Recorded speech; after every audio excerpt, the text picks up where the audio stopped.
قسمت پر رقص اللہ کی طرف سے کی گئی دیر کتنی خیریت تمہیں تب سمجھ آئے گا جب یہ صبر کا اقبال سجدہ شکر کے سجدوں میں بدل جائے گا، اور اس وقت تم اپنے کانپتے لبوں سے اس کے المجیب قبول کرنے والے یا ہونے کی گواہی دو گے، اور یہ دل اس کی محبت سے پھٹنے لگے گا اور اپنی قسمت پر تمہیں رقص آئے گا۔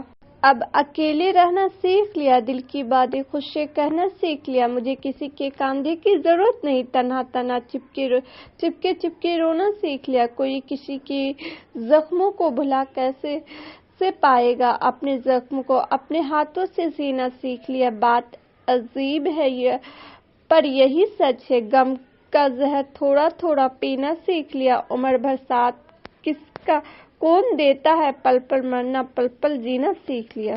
آزمائش کیا ہے؟ آزمائش جب کوئی چیز تم سے چھین لی جائے تو صبر کر لینی چاہیے، اسے آزمائش کہتے ہیں۔ چیز خراب ہوتی ہے پہلے سے زیادہ بہتر ہونے کے لیے، ان آزمائش کے بعد اللہ کا معاوضہ ہوتا ہے تمہارے لیے۔ رب آپ سے محبت کرتا ہے، آزمائش کے ساتھ آسانی پہلے ہی لکھ دی گئی ہے، یقین رکھیں اس پر جو مشکل میں ڈال سکتا ہے وہ نکال بھی سکتا ہے، جو کام آپ کے بس میں نہیں وہ اس کے اختیار میں ہے۔ اے بیماروں کو شفا دینے والے، اے بادشاہوں کے بادشاہ، اے اللہ ہم تیرے گنہگار بندے ہیں، تیری خطاکار بندے ہیں، ہمارے گناہوں کو معاف فرما، ہماری خطاؤں کو معاف فرما۔ اے اللہ ہم اپنے اگلے پچھلے صغیرے کبیرے چھوٹے بڑے سبھی گناہوں کی اور خطاؤں کی نافرمانیوں کی معافی مانگتے ہیں۔ اے اللہ رب العزت ہم اپنے گناہوں سے توبہ کرتے ہیں، ہماری توبہ قبول فرما، آمین۔ اللہ سے مانگنے کا طریقہ، کبھی راہ چلتے کسی بھیک مانگنے والے فقیر کو غور سے دیکھا ہے، کیسے وہ ہر آتے جاتے انسان کے سامنے خیرات کے لیے ہاتھ پھیلاتا ہے، کتنی منتیں کرتا ہے، کتنے واسطے دیتا ہے، کیسی اپنی کمزوریاں بیاں کرتا ہے، روتا ہے، گڑگڑاتا ہے، بلکہ پیچھے ہی پڑ جاتا ہے تو سامنے والا کچھ نہ کچھ اس کے کشکول میں ڈال ہی دیتا ہے۔ یہی تو ادا ہے مانگنے والے کی، جسے دینے والے کا دل پسند جائے۔ ہاں بالکل ایسے ہی اپنے رب سے مانگا کرو، عاجزی سے، محبت سے، روتے ہوئے، گڑگڑاتے ہوئے، اپنی کمزوریاں بتاتے ہوئے، اس کی تعریف بیان کرتے ہوئے مسئلہ مانگتے رہو، جانے کب کون سی ادا اس پاک ذات کو پسند آ جائے اور وہ کن فرماتے آمین۔ میں بہت خوش ہوں کیونکہ مجھے کسی سے کوئی امید نہیں سوائے اللہ تعالیٰ کی ذات سے، وہی میرا رب ہے، وہی میرا سب ہے، آمین۔ کسی کی میٹھی باتوں کا یہ مطلب ہرگز نہیں ہوتا ہے کہ آپ اس کے لیے خاص ہے، بعض اوقات کبوتر کو کھلانے کے لیے نہیں بلکہ پکڑنے کے لیے بھی دانہ ڈالا جاتا ہے۔ جو آپ کی خاموشی نہ سمجھ پائے وہ آپ کے الفاظ کو بھی نہیں سمجھے گا۔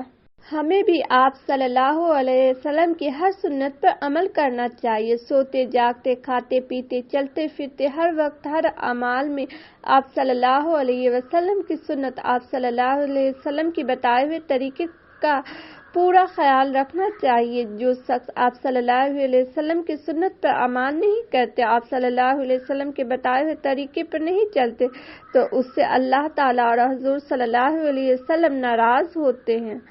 سنت رسول صلی اللہ علیہ وسلم کا فائدہ۔ ایک دن پیغمبر کریم صلی اللہ علیہ وسلم صحابی کریم سے ارشاد فرما رہے تھے کہ پانی ہمیشہ دیکھ کر پینا چاہیے۔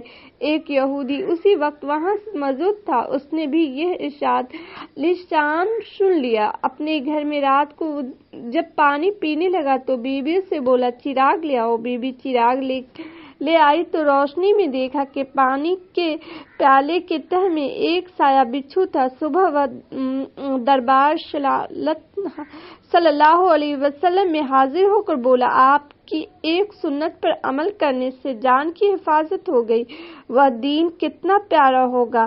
کلمہ پڑھا اور مسلمان ہو گیا، سبحان اللہ۔ حضرت علی کا فرمان ہے، اچھے دوست کتنی دفعہ کیوں نہ روٹھ جائے اسے منا لینا چاہیے، کیونکہ تسبیح کے دانہ کتنی دفعہ ہی کیوں نہ بکھر جائے چن لیے جاتے ہیں۔ شیطان کی تاریخ 80,000 سال تک فرشتوں کا ساتھی رہا، 40,000 سال تک جنت کا خزانچی رہا، 30,000 سال تک مکر ابلیس کا سردار رہا، 14,000 سال تک عرش کا طواف کرتا رہا۔ پہلے آسمان پر اس کا نام عابد تھا، دوسرے پر ظاہر، تیسرے پر عارف، چوتھے پر ولی، پانچویں پر تحقیق، چھٹے پر خزانہ اور ساتویں پر عزرائیل، اور قیامت تک اس کا نام ابلیس ہے۔ غرور اور تکبر نے کیا سے کیا بنا دیا۔